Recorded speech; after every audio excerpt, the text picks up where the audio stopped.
Welcome kids, welcome to my school Sarjwar Singh public school Muzaffarabad. हम पढ़ रहे थे समास के बारे में। हिंदी व्याकरण का एक पार्ट है समास। समास के हम 4 टाइप कर चुके हैं, लेकिन 2 प्रकार जो हैं 2 टाइप रहते हैं इसके। जो तत्पुरुष के उपभेद हैं वो है हमारे पास द्विगु समास, वो है हमारे पास द्विगु समास और कर्मधारय समास। द्विगु समास और कर्मधारय समास। देखिए, द्विगु समास, कर्मधारय समास, ये तत्पुरुष के 2 उपभेद हैं, लेकिन हम लोगों ने क्या किया, इन 2 भेदों को इन 4 भेदों के साथ ऐड करना शुरू कर दिया और 4 से ये समास के भेद कितने कर दिए हम लोगों ने? 6 कर दिए। लेकिन समास के कभी भी 6 भेद नहीं होते हैं। समास के 4 टाइप होते हैं। अव्ययीभाव समास, तत्पुरुष समास, द्वंद्व समास और बहुब्रीहि समास। और आज की हमारी इस वीडियो में जो मैं आपको पढ़ाने जा रही हूँ, वो द्विगु समास और कर्मधारय समास जो है वो तत्पुरुष के उपभेद हैं। जैसे कि मैंने आपको हमारी वीडियो में बताया था कि समास जो होता है उसमें पदों की प्रधानता होती है। पहला पद, दूसरा पद, दोनों पद और दोनों पद प्रधान न होकर कोई अन्य पद। अब इनमें पदों की प्रधानता कहाँ से आ गई? द्विगु समास में तो पहला पद संख्यावाची होता है और कर्मधारय समास में संबंध पाया जाता है। ये संख्यावाची होता है और इसमें संबंध पाया जाता है, तो फिर इसमें पदों की प्रधानता कहाँ से आ गई? तो ये कहाँ से 2 उपभेद हमने समास के प्रकारों में ऐड कर दिए? कैसे ऐड कर दिए? तो ये हमारे पास टोटल जो प्रकार होते हैं समास के बेटा वो 4 होते हैं। ये 2 जो हम और ऐड कर रहे हैं ये 2 तत्पुरुष के उपभेद होते हैं। आइए, जो हमारी बुक्स में इसको 5वां टाइप बनाया गया है, इसको हमारी बुक्स में 7th, 8th, 9th और 10th की जो मैंने बुक्स देखी हैं उसमें इसको 5वां टाइप बनाया गया है और इसको 6 बनाया गया है। ठीक है, चलो इसी के हिसाब से चलते हैं कि द्विगु समास होता क्या है। द्विगु समास जिस समास का पहला पद संख्यावाची होता है, इसमें पदों की प्रधानता नहीं है। इसका पहला पद क्या है? संख्यावाची है, तो वो कौन सा समास कहलाता है? द्विगु समास। आइए इस समास को इसके उदाहरणों से हम समझते हैं। पहला उदाहरण है इसका, जैसे शताब्दी। शताब्दी पहला उदाहरण है शताब्दी। शताब्दी, तो इसका विग्रह बनेगा शताब्दी का।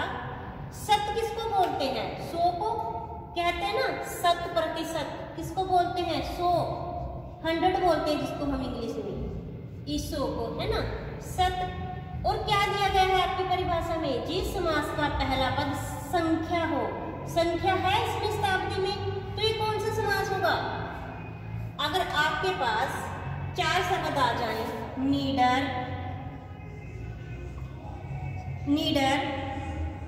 शताब्दी, है ना, नीलकंठ और राजपुरुष, तो ये कौन सा समास होगा? नीडर तो अव्ययीभाव समास है और हमने पहचान करनी है कि इसमें से द्विगु समास कौन सा है। अब आप कैसे पता करोगे? अगर आपको ये पता होगा द्विगु समास में संख्या होती है, संख्या, जो शब्द होता है वो संख्या से शुरू होता है। अब इसका शब्द सत क्या है? 100, संख्या है 100, तो ये कौन सा समास होगा? द्विगु समास।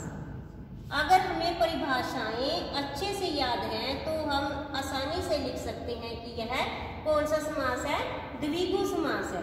चलो आगे देखिए, इसके जो एग्जाम्पल है, उदाहरण है, हम पढ़ेंगे। ये शताब्दी 100 अब्दों का समूह, 100 अब्दों का समूह, 100 अब्दों का समूह हो गया शताब्दी। अब नेक्स्ट है चौराहा, चौराहा। तो विग्रह कैसे करेंगे? 4 राहों का समूह, 4 राहों का समूह। तो इसमें संख्या है 4, तो कौन सा समास होगा? द्विगु समास।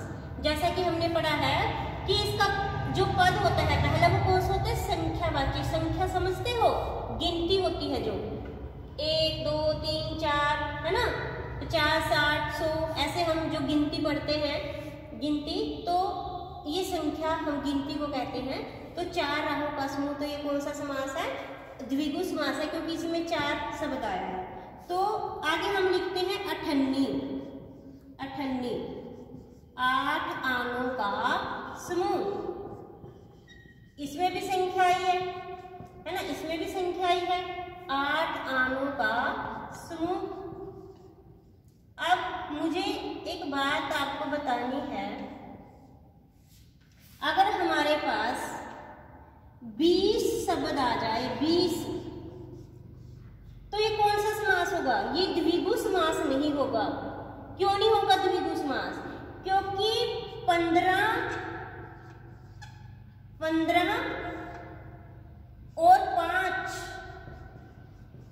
15 और 5 कितने होते हैं? 20। इसका विग्रह क्या बनेगा? 15 और 5। तो और शब्द बीच में आ रहा है, तो ये कौन सा समास होगा? मैंने आपको कराया था द्वंद्व समास। कौन सा समास होगा? द्वंद्व समास। इसकी पहचान बताई थी ना। अगर हम 20 के यहाँ पर पीछे पैसे लिख सकते हैं, 20 पैसे, पैसे संख्या लिख दी, अब ये संख्या बनेगी हमारे पास 20 पैसे। अब संख्या है ये हमारे पास।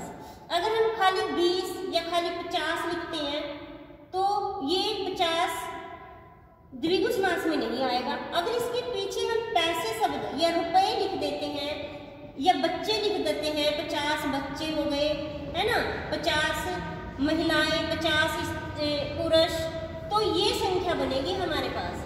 अगर हम खाली 50 लिखते हैं या खाली 20 लिखते हैं, उसके पीछे कोई शब्द नहीं लिखते हैं, फिर तो ये कौन सा समास बन जाएगा? द्वंद्व समास, जिसमें दोनों पद प्रधान हो। और से इसकी पहचान मैंने आपको बताई थी द्वंद्व समास की। ये था हमारा बेटा द्विगु समास।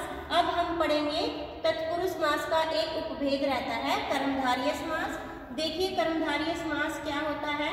कर्मधारय समास में संबंध पाया जाता है। कर्मधारय समास किसमें संबंध होता है? विशेषण, विशेषण, विशेष्य, विशेषण विशेष्य में, और या फिर ये कह लो उपमेय, उपमान में संबंध होता है।